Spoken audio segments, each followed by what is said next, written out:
Why struggle through a post-merger integration when you can glide through it? Why deal with the PMI integration challenges when you can overcome them even before they occur? Why move slow when you can move at pace? What are the world's leading PMI experts doing right now to achieve profit-accelerating integrations? This podcast will give you all the answers to these questions and many more. My name is Dudley Peacock, and welcome to the 100 Days and Beyond podcast. Welcome, everyone, to another episode of 100 Days and Beyond, where we speak to the people behind the scenes, the people that make things work. And I believe the people that probably do 80% of the work or even 90% of the work in any integration, whether it be an acquisition integration, whether it be a systems integration, whether it be any types of integration. Mostly we speak to post-merger integration specialists, but there are so many facets to this. And today we have Kevin Collet, who really is a finance director who's been on the receiving end of integrations. And he's been one of those guys that make the things happen, the guys that are unsung heroes behind the scenes that generally don't do the champagne popping and the big parties at the close of the deal, but are the ones that have to carry the brunt of making things work and getting the teams working together. So we're really looking forward to today's conversation with Kevin. Kevin, thank you very much for joining us today. I'm sure the audience will absolutely enjoy your points you're going to make, some of the golden nuggets, the takeaways, etc. But before we get going, let's first get an understanding. How did you even come into this sort of world? How were you thrown into it? Did it happen by itself? Was it a choice? Let's hear the story. Thank you for the invite, Dudley. Wow, that was quite a build-up. So I guess going through my background, so my career actually, it's really half and half. So the first half of my career was working in accountancy roles in private equity and financial services, so banks, private equity investors, fund administration. And then the second half of my career was at senior finance level in generally digital marketing and software companies.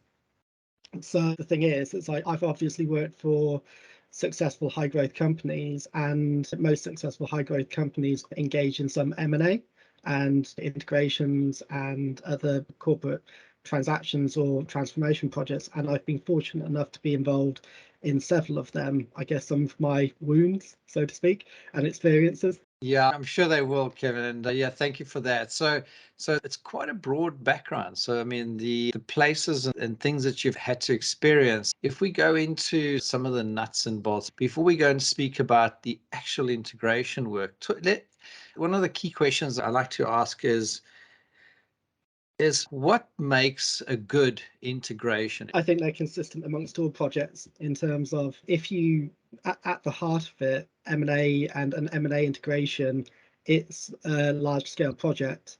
And I think I speak for everyone when I say that the key success behind having a successful project is planning, and also actually making sure you've got the capacity to do the hard work, sit back, think about how you want the structure to work, actually think, not just get involved in how you map the chart of accounts, but also sit back and think, how does this actually work going forward? My reporting on my current is actually going to be relevant and appropriate for their large business. And I think that really gives you a chance to take a step back and think about it. It's like, how am I actually delivering value as a professional to my organization? You're a finance director. Your dominant sort of area of expertise would be finance. Have you ever been dragged into any of the other work streams and any other areas because maybe there's a lack of capacity or resource? I mean, I would say that the benefit of having finance involved is we're one of the only functions within the organization that really does see everything. And so we see the commercial decisions, we see the staffing, contracts, the property, whereas I wouldn't expect to have, and I wouldn't want to have ownership of, for example, the HR stream or the property stream. It's like, I still think that the experience and insight that you can actually offer into those work streams is actually valid. And also, I mean, let's face it, when it comes down to it, everything ends up costing money at some point. And so there's always, at some point, finance will touch upon it. From my experience, the other work streams I've been involved in, is organizational planning, facilities and property, systems integrations, billing, which you would expect, financial reporting, actually having conversations about the staff incentive plans and how we align them, and actually make sure that no one actually feels like they've missed out in the post-deal world. So yeah, as you say, treasury, finance operations, financial management, I've been the owner of 3 post-merger integrations. You should always be willing and able to give an opinion on how other things are actually operating. Yeah, and I imagine that because I mean, one of the 2 attributes you named, the one was planning, and that's sort of having, I would imagine, a sort of a map of what you think is going to happen. And then Yep. obviously there's real life. I don't know if it was, Muhammad Ali, was it Mike Tyson? I don't know who said that, but your plans are only as good as until you get a punch in the face or something like that. I think it was Mike Tyson. So that's all good to have plans. So plan and getting the work done. But capacity, I think, I'm very interested in hearing a bit about that, because capacity is often to do with the time allocation. So, I mean, you've got people that are they're already very busy with their day jobs. They're already at capacity with their day Yep. jobs. I mean, I think sometimes in finance, there are certain days of the month that you are working past your capacity to get reports and things on. Now you've got an integration, you've got a team that's already working at capacity. How do you handle capacity? And maybe just a little side note to that, because capacity is probably 2 points. One is, for me, capacity is the doing as part of it, and the other one is sitting in meeting, and it's sort of meetings about meetings. And let's just talk around those various aspects, because you're planning, you think the project is going to go in a certain direction. You're now saying, okay, in terms of capacity, can these people fulfill the plan? Tell me a little bit about some of your experiences around that. So I would say that realistically, if you're going to have a successful M&A deal and post-merger integration, everyone needs to be on board with the amount of work it is. Because as you say, it's not just a case of you turn up for a meeting and then you have a presentation, then you actually make some decisions. Most of the time, you're also having the Fable meeting where everyone on your side actually has a conversation of like, well, what's the messaging we want to do? Have we actually thought about what the structure of the organization looks like? And I think that's really the key thing about the planning stage, where the sooner you start thinking about what the combined business looks like, the easier it is in terms of when you actually start looking at staffing and when you start looking at the capacity and the recruitment and the sales pipelines and the systems integrations. And I think that's really the key thing. I'll be honest, the hours were quite long and you have some particularly difficult conversations with people. And at times you probably will actually leave a meeting thinking that did not go as well as I hoped, because maybe you've actually done that meeting on the back of 3 other meetings and you're not quite as prepared as you want to be. And so that's where I come back to the fact of the plan is really important. And also it's to actually get the plan sense checked as well. The other thing about the organizational design as well is we need to remember that up until the deal closes, generally you're on opposition sides, where one company wants, the purchaser wants to pay as little as possible and the acquirer wants you to pay as much as possible. And so at that point, I think the personal dynamics are also quite interesting, because then you go from being like quite, not adversarial, but obviously on competing sides, to actually then having to work together. And it's really important to actually move quickly to actually develop those relationships and to make sure that you actually build those personal connections with them as soon as possible. Yeah, to use a sports analogy, you have the local or county, or at the local level, you have sports members, and then all of a sudden they get selected, let's say, for the national side. Yep.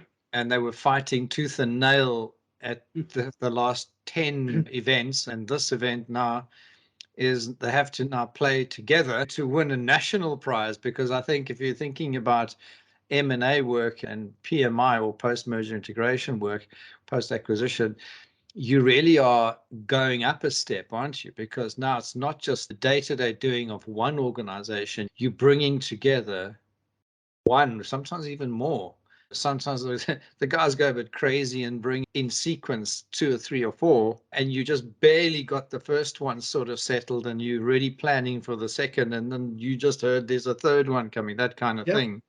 So there's all this real life stuff happening. But coming back to the capacity and the planning, so tell me about the team dynamics, because yes, there's that a little bit of adversarial, but now you're getting people working together, and you've got different cultures, you've got different views, you might have different systems, you've got different skill sets. How do you get people to start talking? Because you're not just doing finance. I mean, you're doing people management, you're doing change management in this process. Just your thoughts on that. So in my experience, the way, and admittedly this is pre-COVID, we actually organised a face-to-face workshop, I think a matter of weeks or days after the actual deal closed for the finance team. And at that point, it's like we got together the senior people from both sides finance teams. You sit around, you make sure that there's obviously a structure, because you need to actually show people. It's like, well, this is how we do our reporting, whether it's P&L, balance sheet, cash flow. This is how we do our staff reporting, this format of profit and loss. And these are all the other reports we have actually anchored off the management reporting. But you need to also see it from both sides as well. And I think that's really important, because, as you say, change management, transformation, it's about the communication. And a lot of the time as well, you also need to make sure that it can't be a wholesale message from the purchaser to the acquired company saying, actually, we don't really rate any of your stuff. It's like you need to actually go in there, you need to try and like remove most of the uncertainty. You need to actually show willingness to actually have an open mind about, hey, actually the way you're doing these things is actually like better, different, maybe better but different, and actually we like how you're doing it, and so maybe we'll actually adopt your approach across the whole group as well. And really, that's the key way to actually start winning over the people that have been acquired, because it's a huge amount of uncertainty, especially in the general administrative staff, because most people know what's going to happen with a post-merger integration for the GNA and admin staff. But at the same point, whether there is actually a plan to reduce down those overheads, I think it's also generally the only thing that changes with acquisition is the owner of the share capital. All the contracts are there, all the customers are there, all the suppliers are there, all the facilities are there, all the employees. And for most people, nothing really changes from the day after the acquisition, because they still need to pay people. And as I said, it's about the plan in terms of, well, obviously we do want to align our reporting. We need to do the merger accounting under IFRS or US GAAP. And so the plan is really important in terms of making sure you've got a timeline, and you've got an acceptable timeline as well. And so try not to actually do major crossover projects at like quarter end or with VAT. If you're going to merge everything into a VAT group, do it at the start of a quarter, so you don't actually have random time overlaps and parallel running. I think the other thing to highlight is in the planning is in your financial projections, make sure you've got a suitable allowance for retention bonuses, relocation bonuses, termination bonuses, contract closures, office closures, because otherwise it's like if you don't have those within your plan, then the success of your business is actually going to be starting like 2 or 3 steps back, because everyone will be expecting you to deliver the revenue, the profit. And if you're there saying, we always knew that we were going to close like this office, but we haven't budgeted for it, then you need to actually find that cost out of your normal operating costs. And it's like, and that's where the added stress comes from.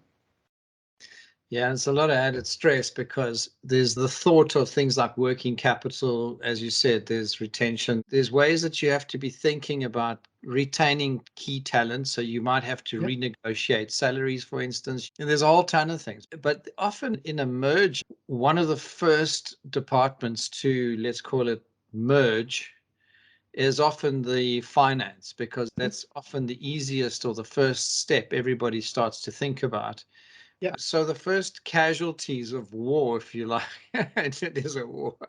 The first casualties are often the finance people saying, but wait a minute, we got a double cost. We don't need 2 people to do that job. We don't Yep. need 3 people to do that job. And so the uncertainty in terms of the people within the finance department, because they know potentially there's a target on their backs, because there's, tell us a bit about that. Tell us about the nerves and the tensions and what happens behind the scenes in terms of corridor talk and so on. I mean, it's exactly as you say, and I'm sure that the conversations in the IT teams and the HR teams and the facilities teams are all just the same. And I think that's really where the importance of the plan comes into it. And so if it turns out that at the time, maybe you were actually slightly over capacity in terms of your workload versus your resourcing, maybe it's actually a good thing actually having the finance team come on board. As you say, the majority of the time you would actually look to reduce the finance team. But again, the plan is that it needs to be done, like, not gradually, but it needs to be done in a timely manner, because the key thing that you actually need to preserve is the fact that you can invoice your customers, you can actually operate the banks. And so in the post-merger integrations I've done, it's always been a case of, well, actually, long term, we probably want to reduce down the staffing levels, but that's not the case for the first year or so, because at that point you're busy actually focusing on the report integration and trying to actually move accounting software and trying to actually like support HR and IT. And so from that perspective, finance will be, I think finance is generally one of the busiest departments in any organization. And so you need to do it in a measured way. And what I would say though is one of the first things you should do is, depending on the location of the entities you have, and this is something we've done in my experiences, add the new entities into your cash pool. If you don't have a cash pool, look at getting a cash pool, because then at that point it really does make your liquidity planning much easier. Because what you'll know, for example, in my experience, generally, I'll have a very good idea of the cash flows ins and outs by week, by month, and I may not be exactly on, but generally on week 2, maybe we've got some payroll taxes, maybe we've got VAT to pay, so cash flow will go down, but then the rest of it will go up. And I think when you add on the additional business that you've integrated, it takes you a time to actually get used to it. And so what you may or may not know is, maybe there's all these intercompany funding happening in the other company, which you need to be aware of. And also maybe you're not, maybe under the new control environment, maybe it's not so flexible. And so you just need to be aware of that. And so the one thing which I think every finance person strives to avoid is a company running out of money. And so a cash pool at a geographic level, it really does make a lot of sense, and like save some of your grey hairs, to be honest, by actually taking that problem away from you. Yeah, I love that. So, I mean, you're getting into the nitty gritty, which is absolutely brilliant. So, yeah, so cash, running out of cash, making sure there's the cash flow. And then also, if it's the acquired entity is a divestiture where it used to be owned by, let's say, a much bigger entity, and they've separated and you're busy acquiring that. And initially, when you looked at the financials, it looked reasonable in terms of money flows in and out.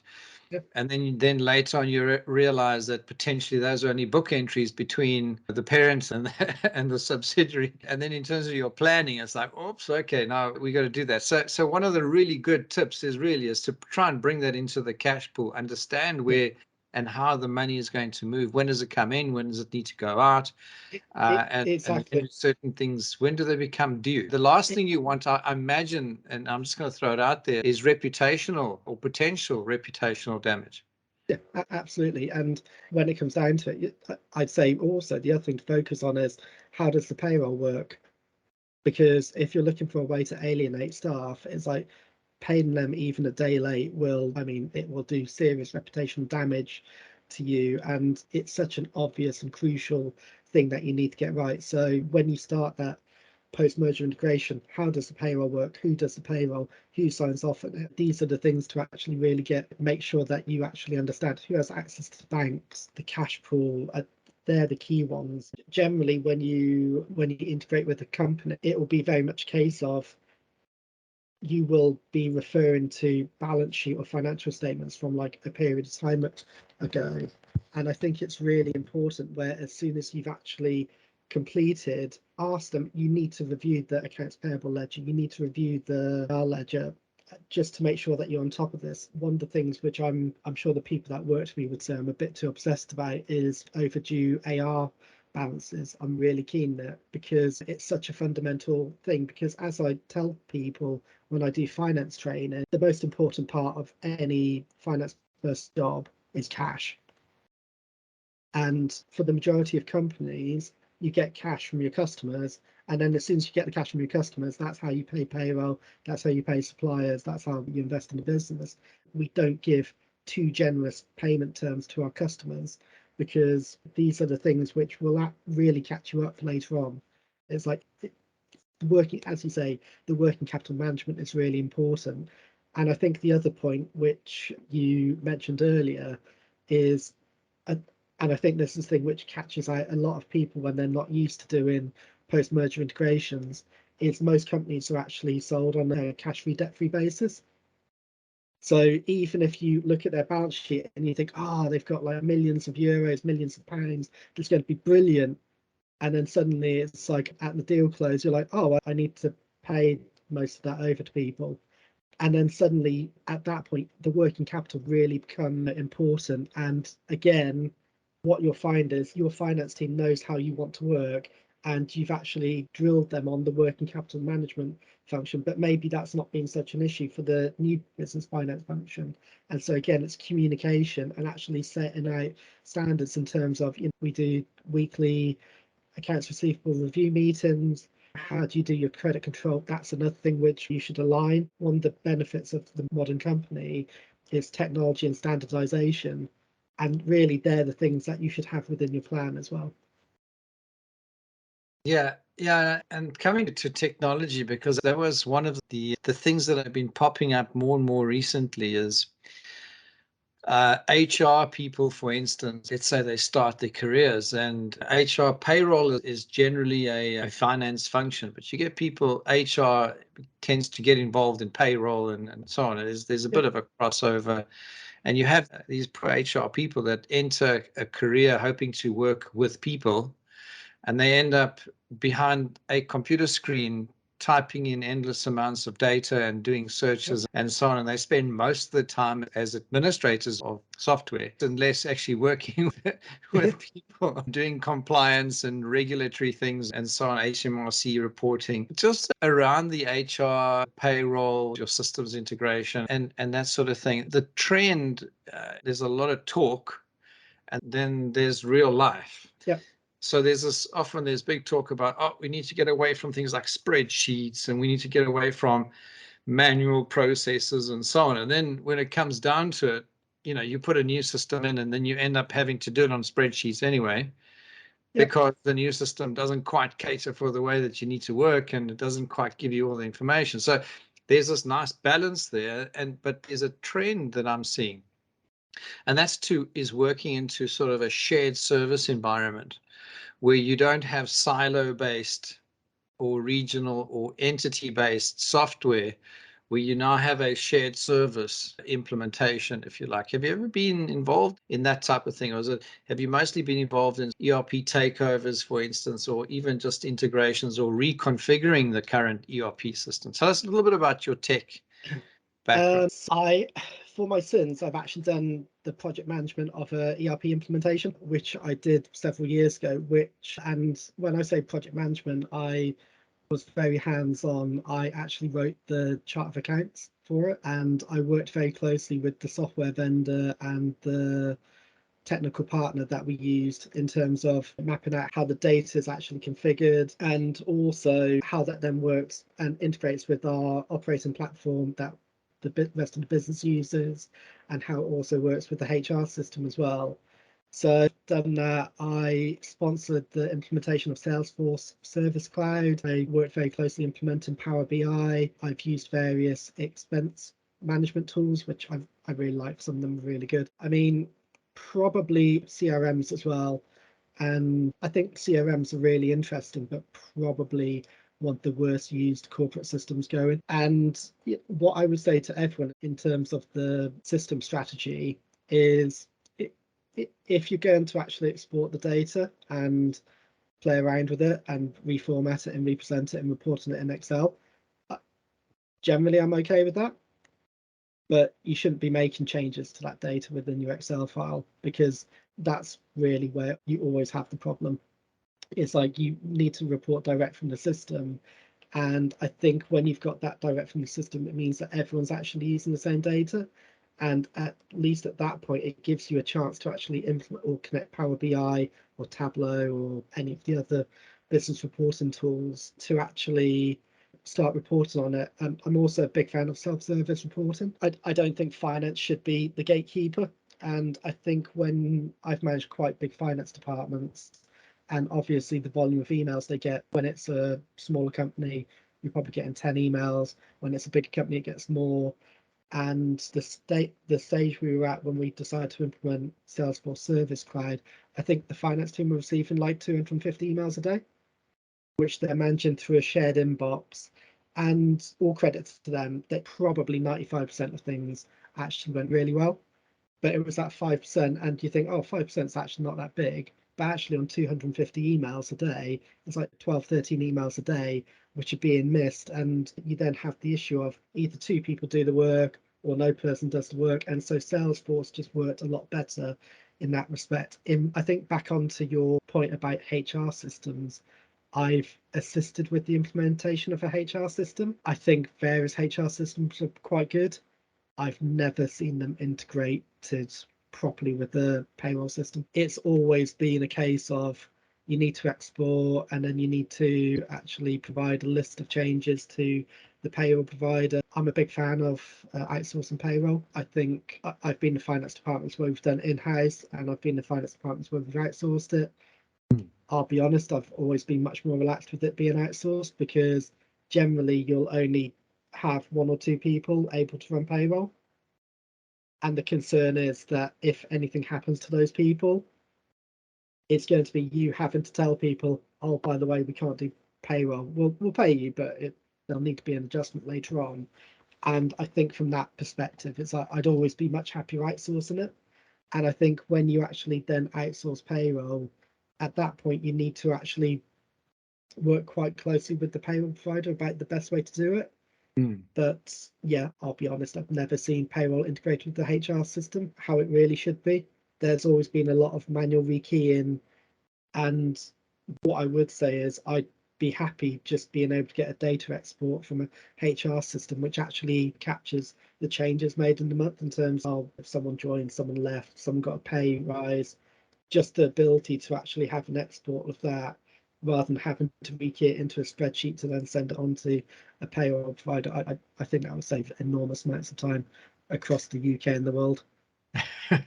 So when we look at the integration, post-merge integration work, then so one of your, let's call it your top tips, would be to potentially look at, let's say the entity you're acquiring does it in-house, and you might be outsourcing it. You might then say, okay, one of the work streams is really just to look at payroll and see how we can align these two. Let's call it the key things in the business that if they fall over, these are critical. I mean, things like absolutely. just paying someone on time and getting their pay slip out and making sure HMRC and all the standard regulatory things are done. Just getting that and just making sure that is working. That's almost sort of 101, if you like. That's like step one. Like just make sure your payroll and that is in place. Then we can do all the fancy stuff. Is that right? Would you agree with that? Yeah, absolutely. And I think the comment I made earlier about standardization is in your timeline, actually one of the earlier things you need to do, or you should aim to do, standardize when everyone gets paid.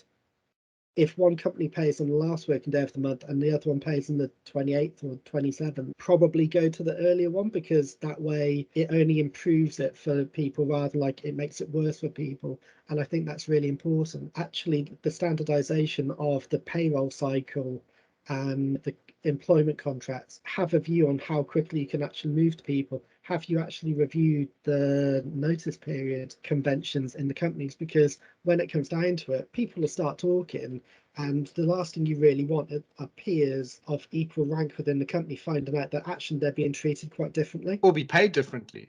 Exactly, and that is obviously a risk. And eligibility for bonuses, if one company's been running like a year-end profit sharing pool, but the other company doesn't do that, have you factored that into your plan? Because suddenly it's like when the company's much bigger, and obviously the plan is that 1 + 1 equals like 2.5 or 3 or 4, a higher number. Is like, have you actually factored in? It's like, should we continue with that process? Should we move to individual payroll?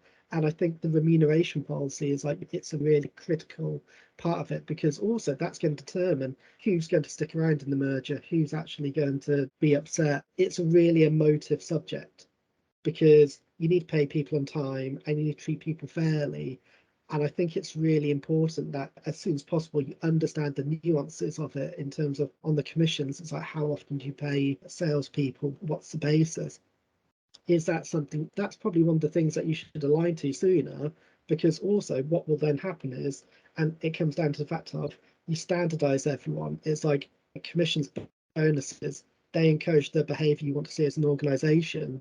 And realistically, you need to roll that out as part of the culture, as part of the integration of the new business, probably within a matter of weeks. Yeah, and I'm sure there's so much consultation that's got to happen. There's, especially with realigning even dates of payments, because people have direct debits coming off their accounts, people have whatever it is, and now they have to realign a lot of things on a personal basis. So it's adding extra pressure and stress to the individuals. And then it's almost like, yeah, I told you so, it's not going to work. This whole thing is a big disaster because the guys paid us late, for a day late. Or I always get my pay slip on the 28th. This month I got it on the 30th. Oh, there's a problem. There's a big problem in finance. So we are heading for a disaster. It's the most amazing dynamics. So yeah, so I think you're absolutely right. I want to switch gears in terms of stakeholders quickly. And as a finance director, you've not only got the staff, your team, and all that you're working with, the acquired entity, or if you're being acquired. You've got the internal dynamic. You've got suppliers that you have to deal with, because now potentially supplier contracts have to be renegotiated. You've got customer contracts. You might have to relook at a few of those in terms of the profitability, etc. There might be a few customers that have been treated extremely favorably with no price increases, let's say over the last 5 or 10 years. So now you've got different stakeholders, but then you add another one in the mix, which is potentially it's now an acquisition or let's call it a consolidation or a tuck-in or whatever it is, by a private equity firm. Now you've got a whole bunch of new people with a different dynamic, and their big drive is not anything else but pushing EBITDA numbers. That all they want to do is they want to make sure that EBITDA goes up, because then they can get better multiples and exit. And so their dynamic, or let's call it their motivation, is different to your supplier, to your customer, to your internal staff. And then there's a whole bunch of other stakeholders that also have to be notified. I'm sure HMRC now have to be notified. There's pensions. There's a gazillion things that have to go, and also then services, as in property and other property management services and cleaning and you name it. So let's paint a bit of a picture of all the moving parts that you get thrown into the middle of. I think the other thing I think you omitted is also where you actually have common customers, common suppliers, and then suddenly you look at the pricing and you realize, actually you're charging us like 50% more for the same service in this entity rather than this entity. Oh, wow. As you say, there's moving parts, obviously. And I made this point before. The thing to remember is, for most acquisitions, the only thing that changes is actually the shareholder. So the company, the actual legal entity doesn't change. And obviously you'll want to look into, maybe you want to move employees in due course, maybe you want to close some offices. But there's no need to actually do that contractually, like urgently, unless there happens to be a change of control clause in the contract. And for most companies and customers, that's unlikely to be the case, I think. And so probably the way I'd look at it is, you need to prioritize the people that you talk to, and the way to prioritize them is tax authorities, government authorities, because, for example, you probably want to set up a new VAT group with the new companies in it, so you can actually just have that level of process improvement. And then it really is a case of you need to actually analyze out your customer billings and your AR, so your accounts payable ledger, and then you just need to work through them on a methodical basis based on the value of how much you spent with them over the last like 12, 18 months, and whether you still use them. Because realistically, and this is thought I've had quite a lot because I've worked in companies of varying sizes, and actually the time it takes to do a journal, whether the journal is for like £5 bank charge or 50,000 prepayment, it's the same amount of time. And so I think that's why I'm such a big fan of technology. But it really is a case of the only way you can do it and the way that you will actually add value to begin with is you need to do it on a methodical basis based on the value. And so if you say that most companies, their staff expense would be the highest amount, but obviously that's going to be managed by the organizational design by HR, then if you actually remove that from your cost base assessment, it's probably property. And hopefully in your planning, you've actually looked at how many heads do they have? How much space do we have in our office? Or maybe we should go to their office. These are the things that actually you should actually look into. And also, when's the lease expire? Are there any resale value? Can we sublet? Are there any clause about subletting?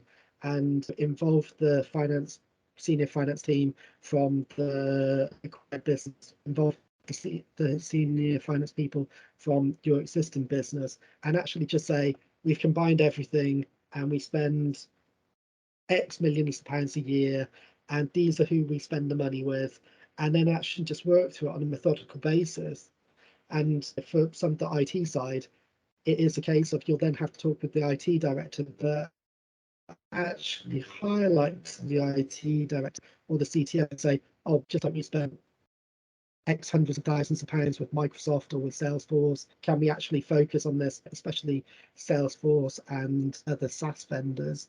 There's quite a lot of SaaS companies that now offer SaaS licensing solutions. When was the last time we looked at that? Can we actually see if we're over licensed? Can we actually reduce that down? It's a really quick win. It doesn't affect anyone. And the other thing to highlight on the IT side is, are the backups working? Do we actually have access to passwords? If people leave, what's the offboarding process? Do we actually maintain access to their records? If you read various articles about people leaving jobs, and there's always these horror stories about, oh, I resigned and my manager like cancelled my email account, and that email account was the only thing that had access to like all these core systems. Don't be that guy. Just don't be that guy. It's like, and also the way you treat people, that's what people see. And I think that's really important to emphasize. It's like, let's say it's a merger of approximate equals. Half the people know you, half the people don't know you. You don't want one of your first impressions with half the people that don't know you is you actually someone leaving in a particularly poorly managed way. It's like everything needs to be done. You always need to err on the side of treating people better. As I said, if the payroll cycle, one's the 27th, one's the last day, move everyone to the 27th.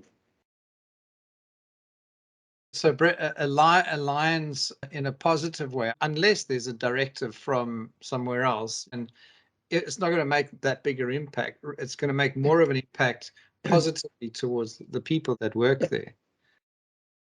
Yeah, absolutely. And it's a point you raised where if you used to be paid on the 27th and like your mortgage or rent comes out the 28th, if you move that back by like a few days, then that's actually requiring someone to actually find a few £100s, several £100s, maybe £2,000 or £3,000, like 3 days earlier. That is a way to alienate people, and for like literally zero benefit.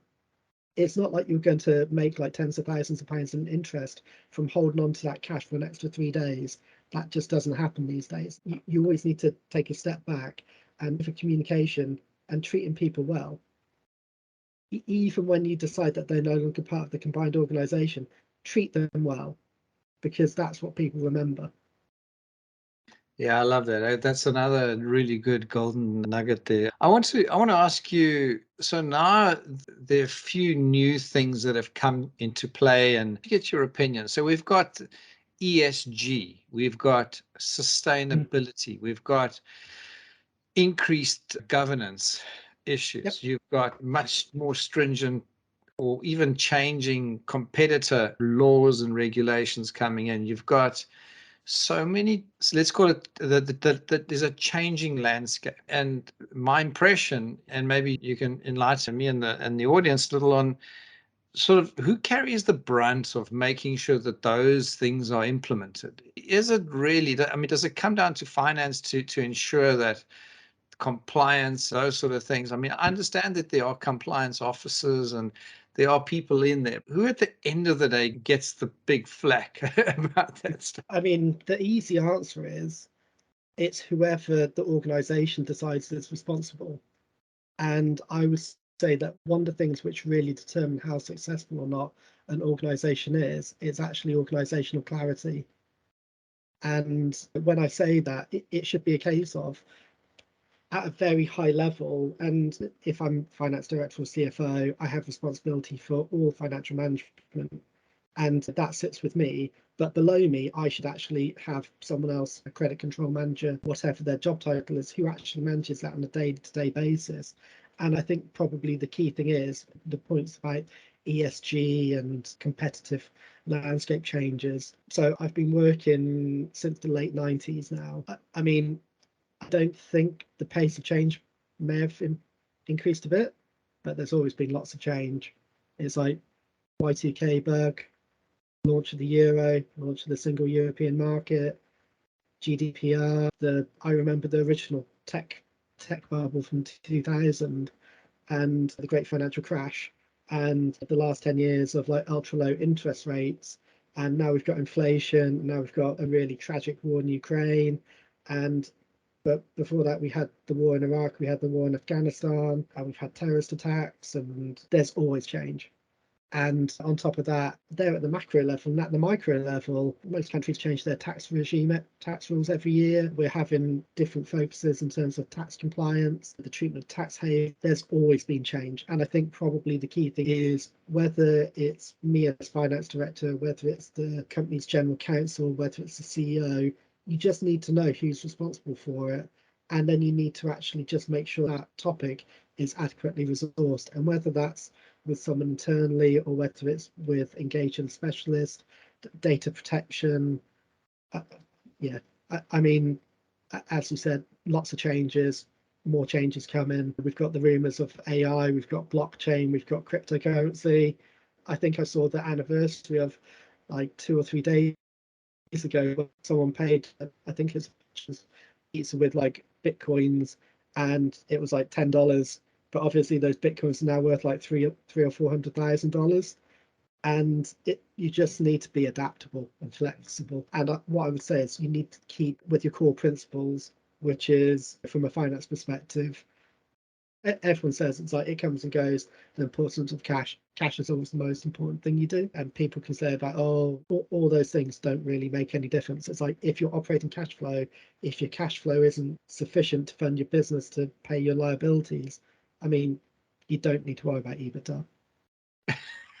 You don't need to.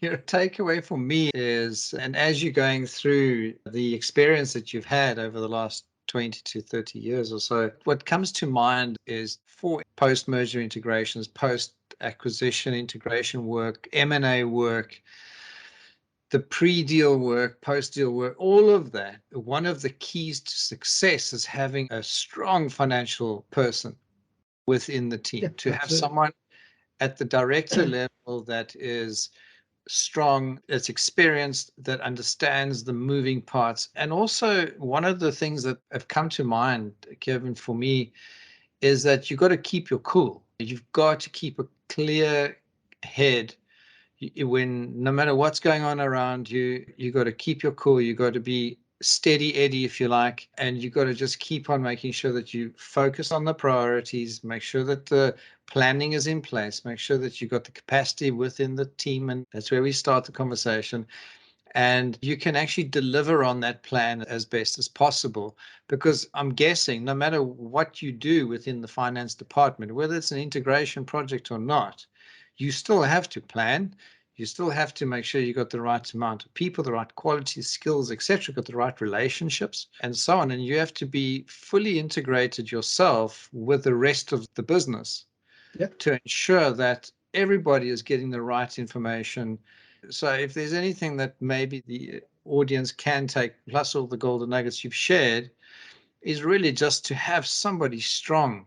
If you're not strong financially, get someone as part of your integration team to make sure that your deliverables are in place and that you can get the value creation that you're looking to get when you go out and buy a business and you're looking to integrate with whatever you currently have.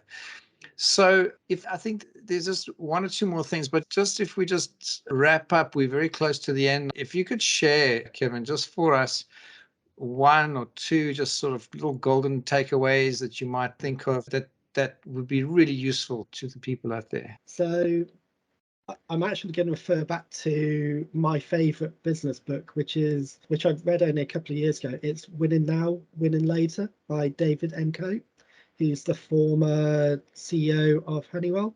And before that was at General Electric. You see various posts on LinkedIn. It's like, oh, can you recommend a business book? And I can recommend several if anyone's interested. But from my perspective, I took three things from the Winning Now, Winning Later book. And I think most businesses would actually be run a lot better. And the three things are honesty. It's like, is your reporting actually accurate? Are you doing gimmicks to actually try and portray things in a better way? Just be honest about your performance. Don't try and game it. Actually, just be honest. That's really the way it works.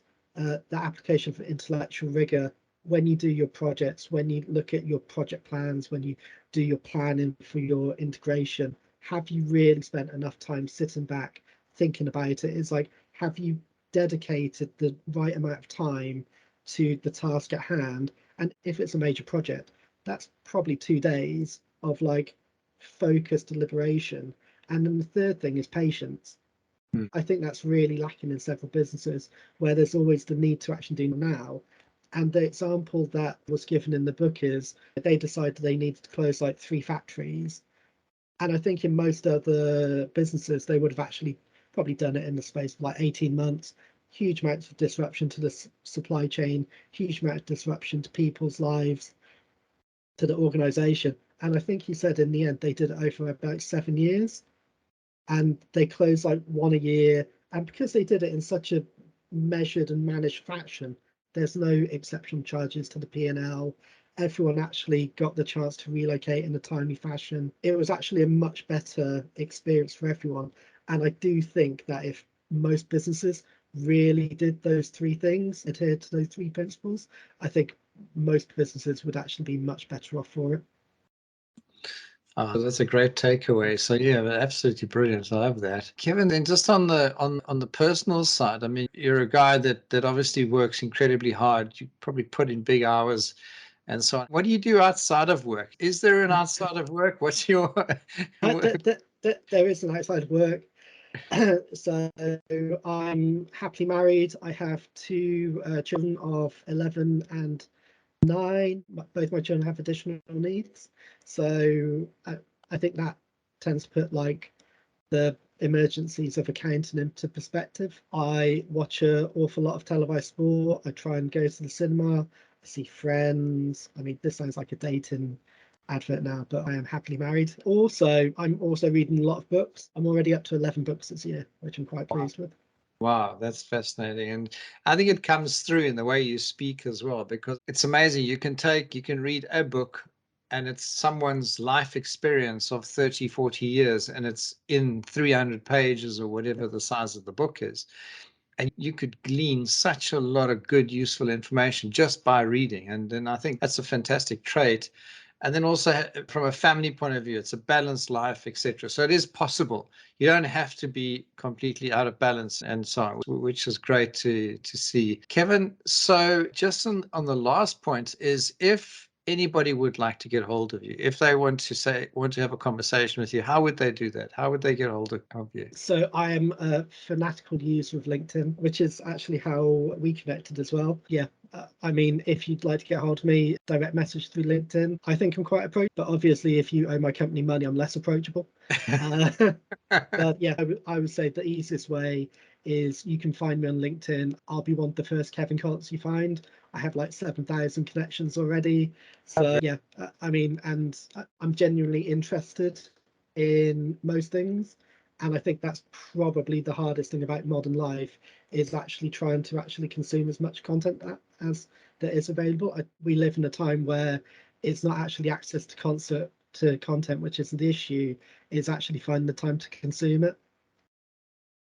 Yeah, that's also about focus and, again, capacity, as we spoke about, and being able to plan your days, your weeks, your months, that you can balance it as well, which I think is part of your philosophy. If I remember the early part of our conversation, what are the two main attributes? I want to bring it back to that, were planning and capacity, and I think you hit the nail on the head there. So Kevin, thank you. That was a fascinating interview. I'm sure our listeners will absolutely enjoy that. I hope you could come join us again and sometime in the future in a follow-up episode. Maybe you've had a few new adventures along the way. Yep. And come and share it with us. I'd be happy to. And thank you very much, and have a super rest of the evening. Thank And you. the weekend, we're going into weekend now, so that's also great. Yeah. So Kevin, thank you. Much appreciate. Thank you so much. And thank you. And what a wonderful story you had. So thanks, everyone. We just had Kevin Collet, who's a financial director, on our regular podcast, 100 Days and Beyond. We want to thank you for joining us today. And if you would like to find out more, please click on the link below and go to any one of the previous episodes, or you could get hold of us and we'll have an interview with you if you'd love to share some information and insights around post-merger integration work. Thank you for that. Bye-bye.